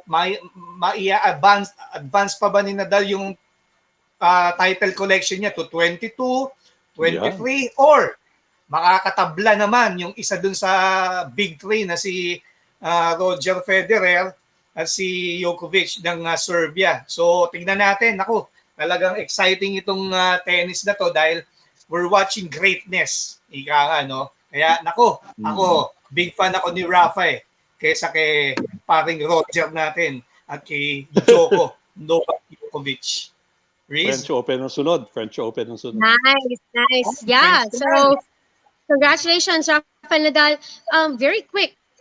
You mentioned about the French Open. When is that going to happen, Abak? I think in May or malapit na rin yan di ba? Dahil yan ang pinaghahandaan. Actually, ang contention ngayon is whether Novak will be allowed to play because of the COVID protocols being implemented by the French government. Sabi, maglalaro. Sabi, hindi. Baka ganun na naman mauwi niyan sa deportation. So, abangan natin yan. All right. Thanks. Okay, now lipat naman tayo to another legend. And I have to say he's one of the best ever play NFL. And after 22 years, imagine 22 years playing in the NFL and winning 7 Super Bowls, he's announced his retirement. Tom Brady is leaving the NFL, England Patriots, and he's Yeah, hindi. announced that decision via social media. So we know this legendary quarterback has achieved more than we could ever imagine. Kung mamantakin mo, if you guys follow football, to be able to play 22 seasons is such an achievement kasi napakahirap na sport yan to, to be competing at. And actually, that's one of the points that he mentioned in his Instagram post when he announced his retirement. He said to a certain light na parang he cannot commit to the competitiveness na hinihingi ng koponan niya from him. And this could be both physically and mentally because again 22 years. So again, it has been a very colorful, career for Tom Brady. He's one of the most loved NFL players, and now again, he's retired and he's gonna enjoy more time with his family, his beautiful wife Mhm. Giselle Bundchen, and be perhaps still involved in football, but we don't know yet on what capacity. Kasi alam naman natin, if you've been with, let's say a certain sport for 22 years, hindi naman basta-basta na lang mawawala o magpapaalam ang iyong presence sa football. He's a legend and he's leaving a legacy behind sa NFL. He's 44 years old now. Still, kumbaga, bata yan. Marami pa siyang pwedeng magawa and he wants to be able to enjoy kung ano pang pwede niyang magawa while he can. While the football, of course, community will be missing Tom Brady, and I'm sure it was a difficult decision for him to make also because we've known from then and before on how committed he is and how he loved football. May panahon talaga na kailangan ng mamaalam. So, for us that were able to watch Tom Brady in the NFL, napakalaking blessing. So, Tom Brady, we are sending off our congratulations to you and we wish you in the next endeavors Tom, of your lives. You have a Tom Brady pop icon din, Waylon. Grabe, lahat naman ng legends meron ka. Tom, congrats. The best yan. Alam, The GOAT. alam mo, kilala. Nice. No? Tom, Okay. And we go to another exciting event that is going to happen very soon, the NBA yan. All-Stars. So, mas dumami na Yan. yung mga napangalanan na kasali. Again, we have teams that are headed by LeBron James and Kevin Durant. May mga kasali at may mga na-snub, ang tawag nila, sa All-Star. So, Waylon, can you give us the list, please, of the ones that are set to play for the 2022 NBA All-Star Game? Yes, Pangko tama ka, Lebron, Riz. pangko. Mga Chasers, the NBA recently announced yung mga reserves. Ito yung they were picked by the coaches na, no? The coaches in the NBA. For the Eastern Conference, pinangunahan yan ang mga reserve, sa mga reserves. 10-time All-Star, James Harden of the Brooklyn Nets. Kasunod dyan, si Jimmy Butler of the Miami Heat. Ito naman, si Zach LaVine of the Chicago Bulls. At eto, syempre, Chris Middleton ng Milwaukee Bucks. Ang first-time All-Stars na si Darius Garland, ha? I think rookie ito si Darius Garland, eh. Or second or sophomore yata of the Cleveland Cavaliers, which is hosting the All-Star festivities this coming February 20. Of course, first-timer din si Fred VanVleet of the Toronto Raptors. At syempre, ang paborito namin ni Jerry Ramos, who is making his third All-Star appearance, Jason Tatum of the Boston Celtics. Yan, ang Eastern Conference reserves. On the Western Conference part naman, ang mga All-Star reserves, nandyan, syempre, ang 12-time All-Star na si Chris Paul of the Phoenix Suns. Makakasama niya kanyang teammate na si Devin Booker. Kasama din nila. Ito, ang idol ng mga si Luka Doncic ng Dallas Mavericks. At nandito rin si Rudy Gobert ng Utah Jazz. Siyempre, eto, Draymond Green ba? Makakalaro kaya si Draymond, injured of the Golden State Warriors.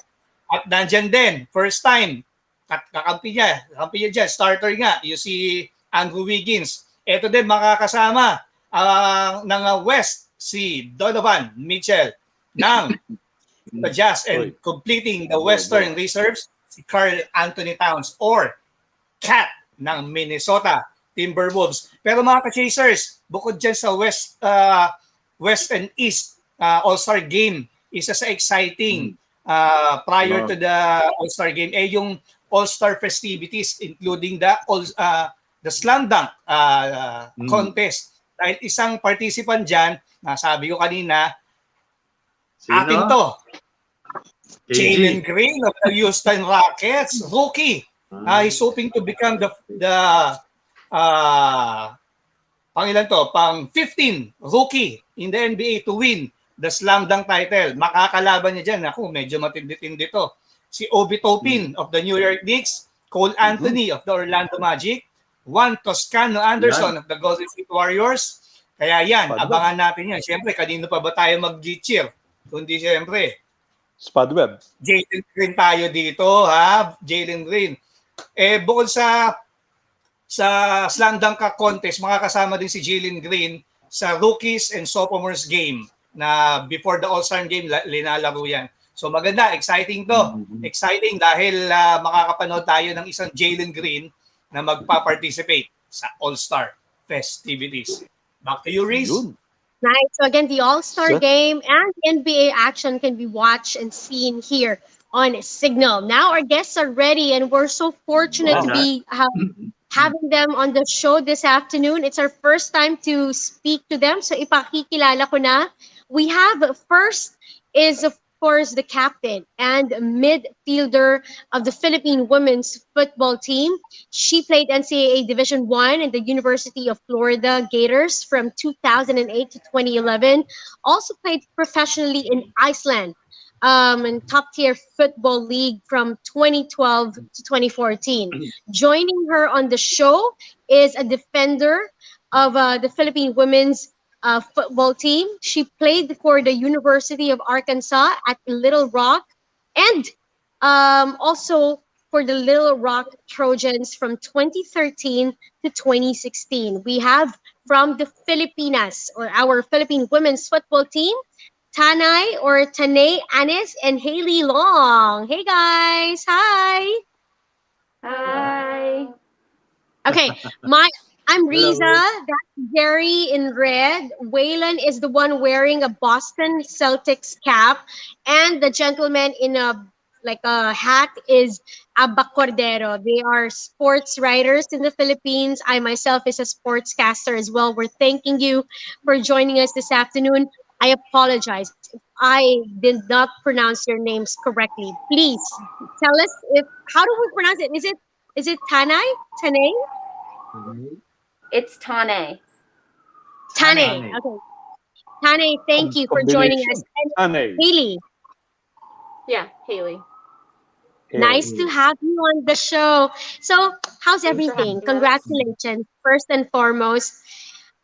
I would feel still ecstatic up to this date whenever we see clips of, how dramatic and how exciting the finish was for that match. How are you guys? Are you still in that cloud, or has it sank to you that, next year you are off to the World Cup? Yeah, we were just talking about it, and it's still very surreal to us. It doesn't feel like it's real yet because we're still kind of with our team.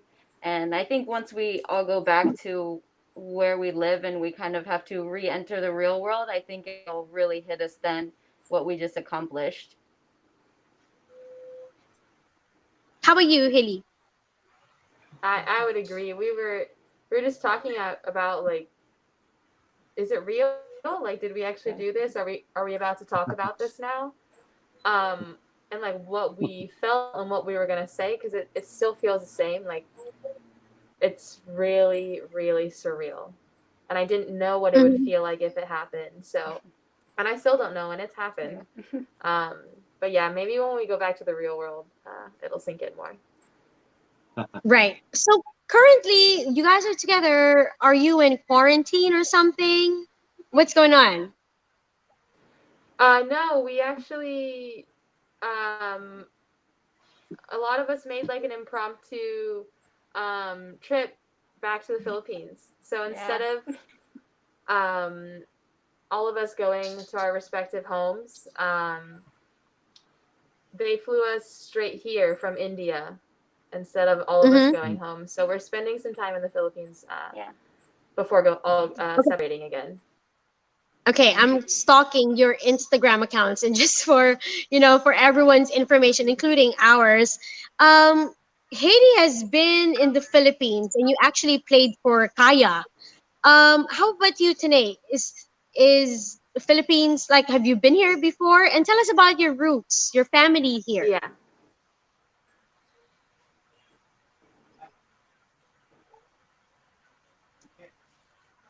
Maybe we could start with you, Haley.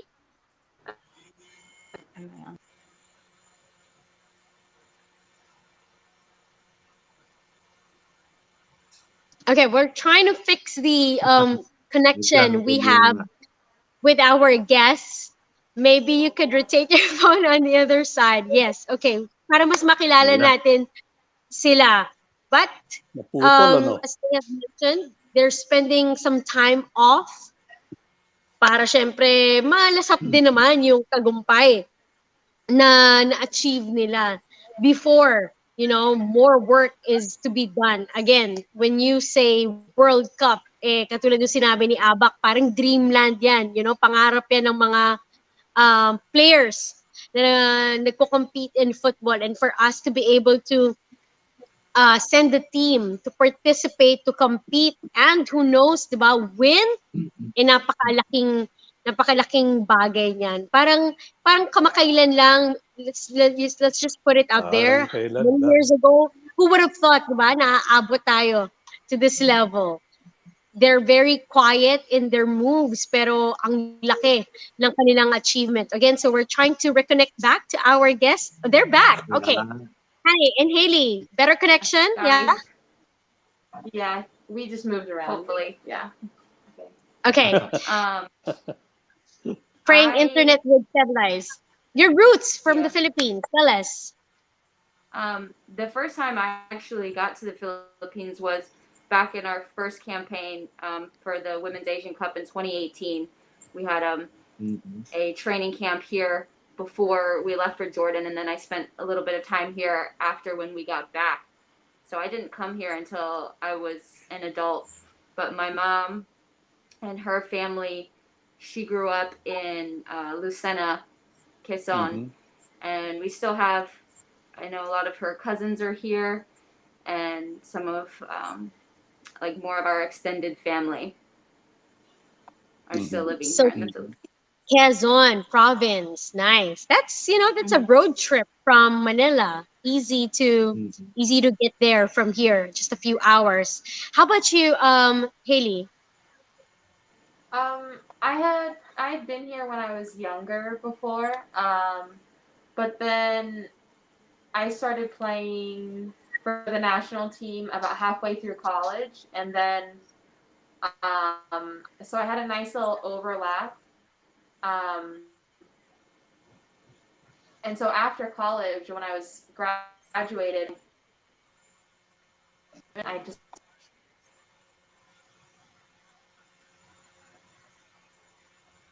Mhm. Nawawala yata Nawala sila, na no? naman yata. Nawala. Nasa India pa ba Haley, sila? Parang Nandito na nandito daw na eh. Nasa eh. India pa ba sila? so at least we found out Tane is from From, Quezon. Her yes, family in the Philippines is from Quezon. Lucena. Kasi oo, Lucena, Quezon, alam natin, itong kupunan na 'to, we have very little knowledge of them prior to this kasi napakatahimik nila, 'di ba? And I guess, we also, it was a shame that we weren't able to follow a lot of them, but now we have that opportunity. Haiti, you were saying.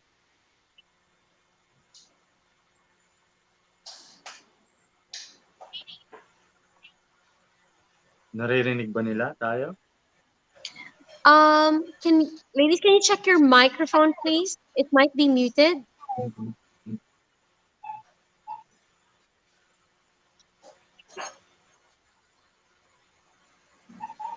JD,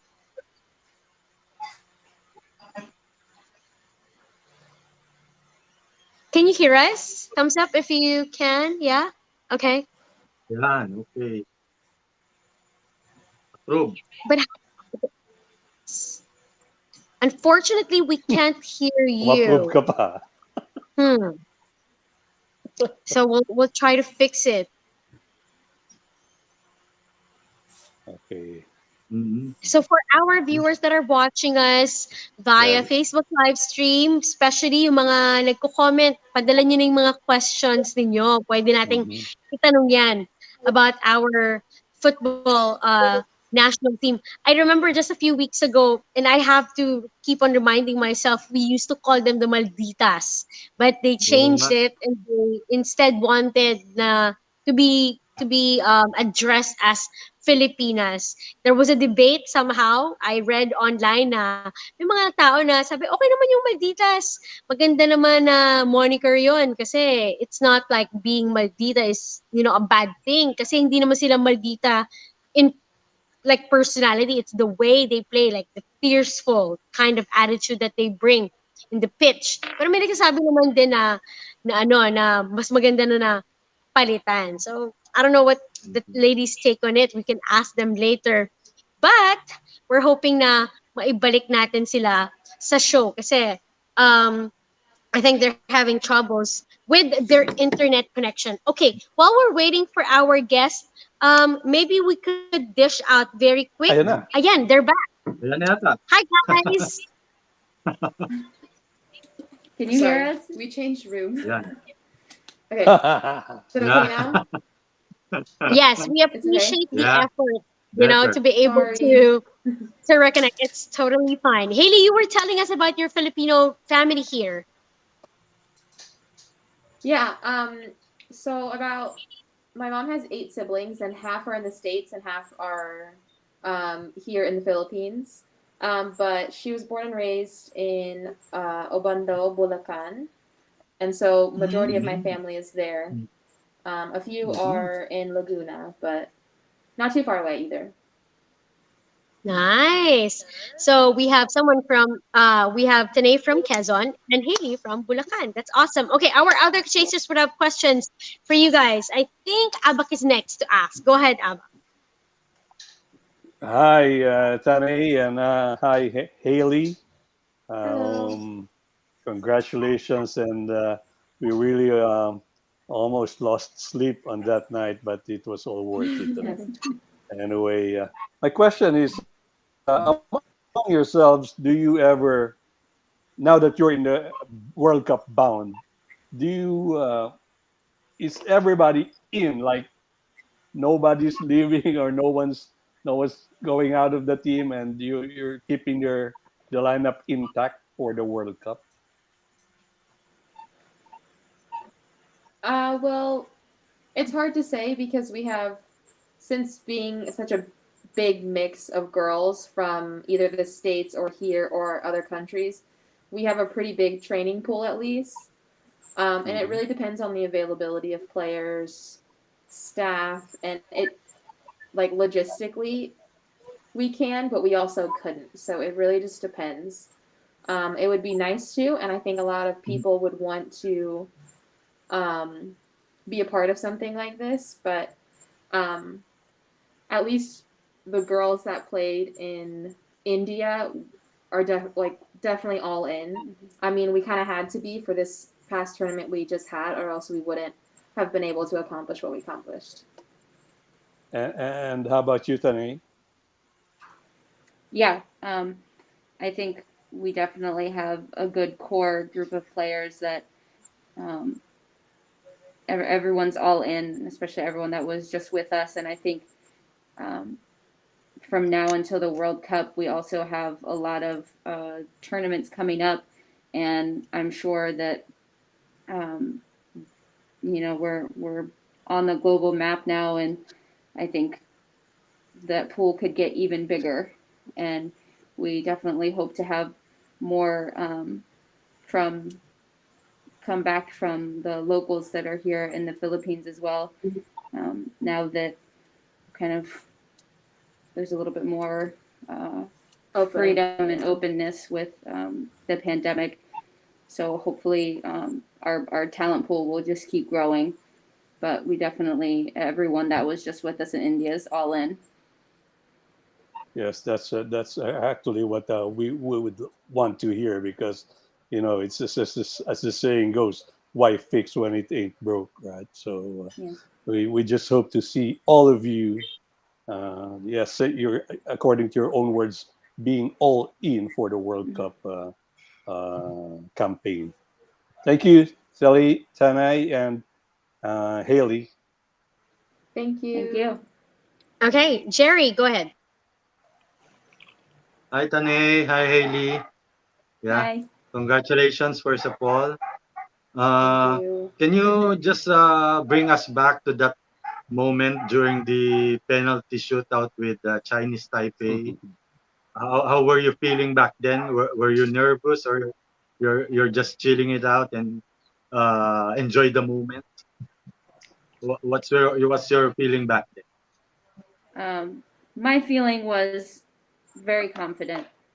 Before the game started, we said we were going to win.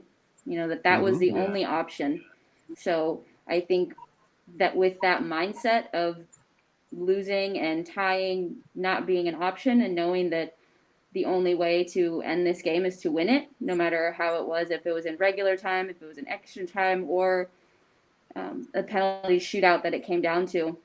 I think we were all just very confident that there was no other way out of this than to win. So when the penalty shootout happened, I felt very confident, and you could feel it within our whole group that everyone was very confident. No one was kind of like, you didn't feel any fear, you didn't feel any doubt. And I think that really showed that we were all just very confident that we were going to get the result that we came there to get. Haley, how Very about good. you? I would agree. I knew I knew it was a tough game, but I definitely felt like the game was more in our favor. It was all just up to us to finish the game out.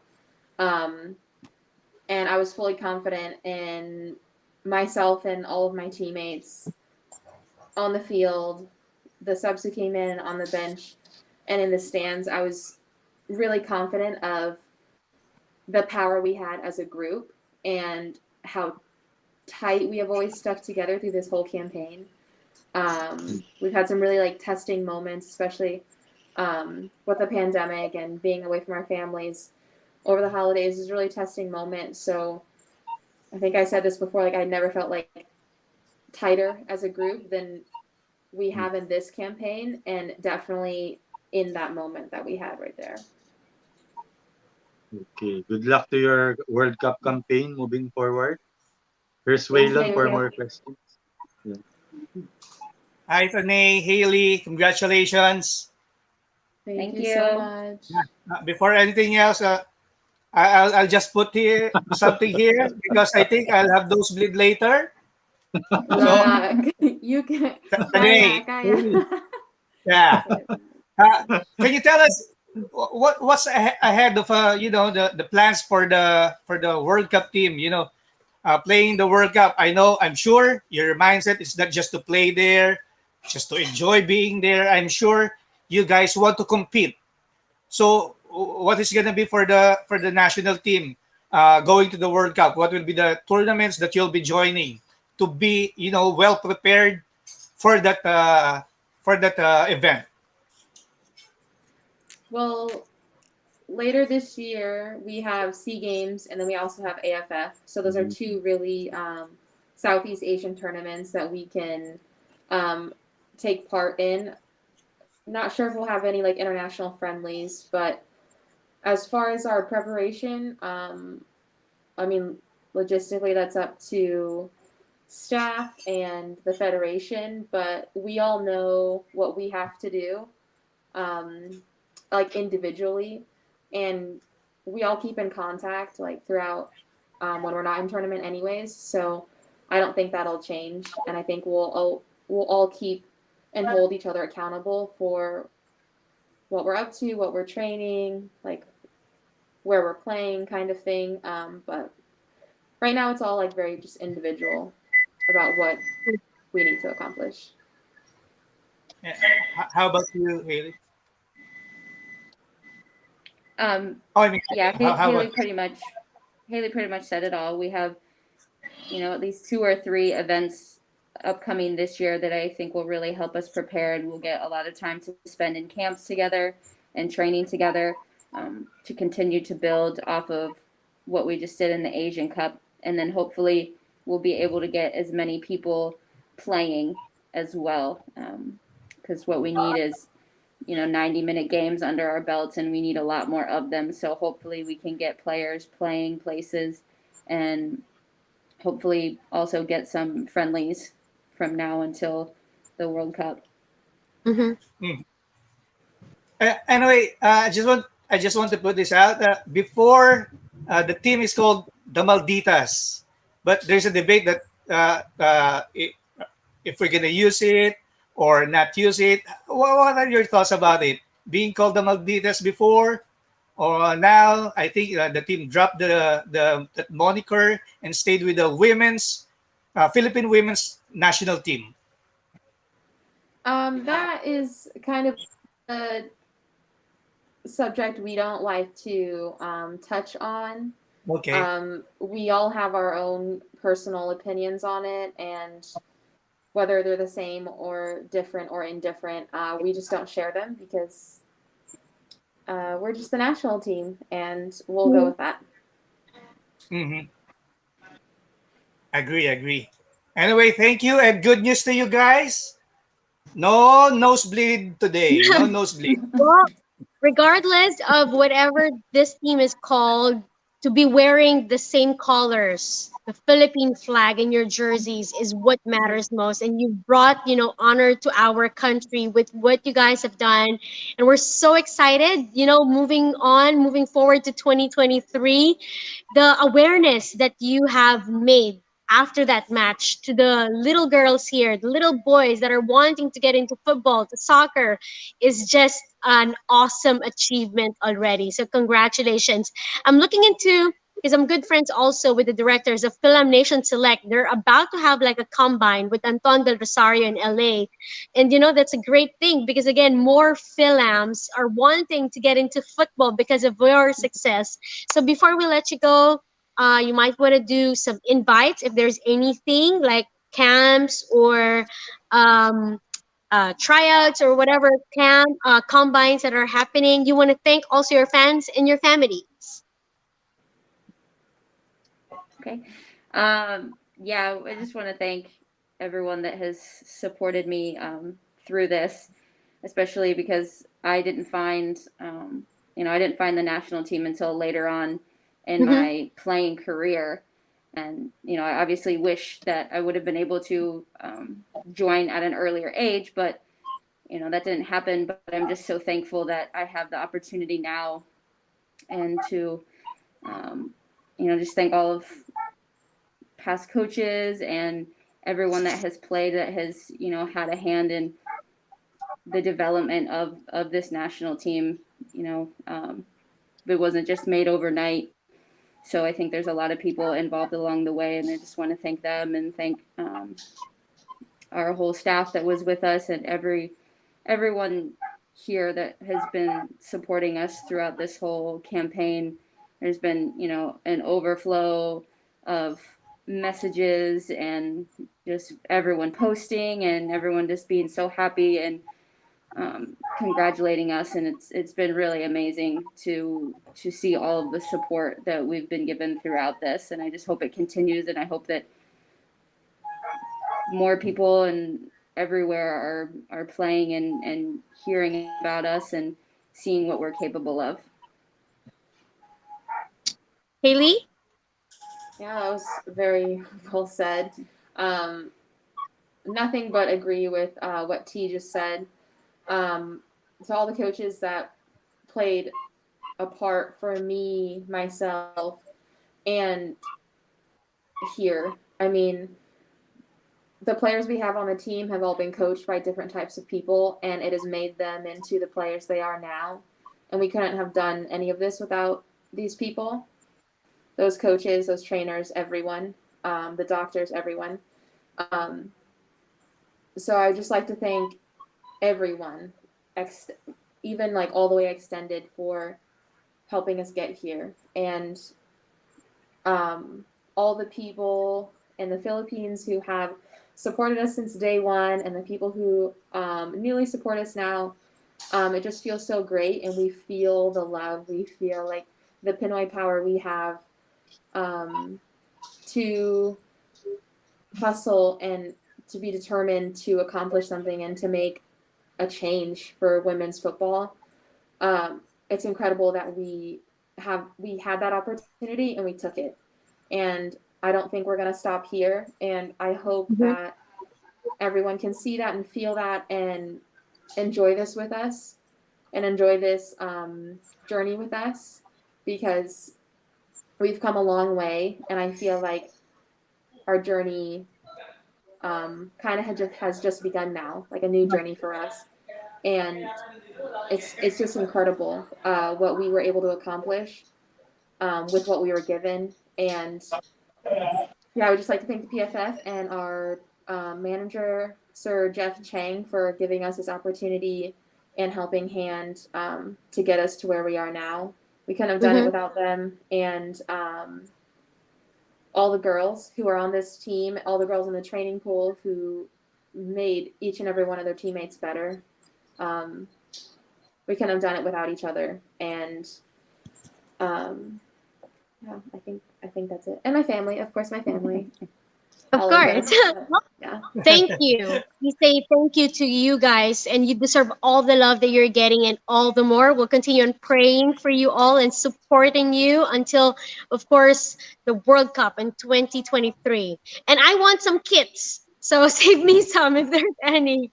Yes, Congratulations, ladies and gentlemen. We have the Filipinas with us, Haley Long, and of course, Tane Anis. Thank you so much. And we hope to have you guys back again on the show. Enjoy. Thank you so much Congratulations. for having us. Thank you. Thank Salamat. you. Bye.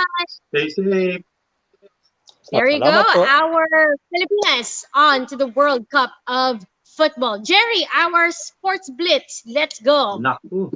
Oo nga, ito. Go, go, Sports go. Blitz. Sports Blitz, ha? Good news agad. Royder Cabrera, bumubuti na ang kalagayan. Nakakapagsalita na ilang buwan matapos mag-collapse sa PBA 3x3. Sa boxing naman, Wow. Jonas Sultan balik tayo sa US para sa world title shot niya. And Dwight Ramos, nakabalik na, nasa Malarayat na mula sa Japan at maglalaro sa Gilas, Pilipinas sa 2023 FIBA World Cup Asian Qualifiers. Yung isa pala nating kalaban, hindi Australia, India pala, India. Sorry. Okay. Thank you, Carlos Ponsalan, for the correction. Ito naman, Los Angeles Rams at Cincinnati Bengals magtatapat sa Super Bowl 56 na gaganapin sa Inglewood, California. Ayan, Waylon. Alyssa Valdez at Gia Morado idinagdag sa Philippine Women's Volleyball Team Training Pool para sa paghahanda sa 31st SEA Games sa Hanoi, Vietnam. Dating Hinebra Twin Towers, Greg Slaughter, Japet Aguilar, parehong isinilang ang mga anak noong February 2, 2022. Congratulations at FIBA Basketball World Cup 2023 qualifiers from February 24 to 28 mapapanood sa One Sports and One Sports Plus. Riza? There you go. And that wraps up our show. We'd like to thank our guest, Haley Long, and Tane Anis. Coach Chico Victorero, maraming salamat. On behalf of the Chasedown family, we'd like to thank you all for joining us this Saturday, and we hope you enjoyed the show. At magkita-kita po ulit tayo next week sa isa na namang edisyon ng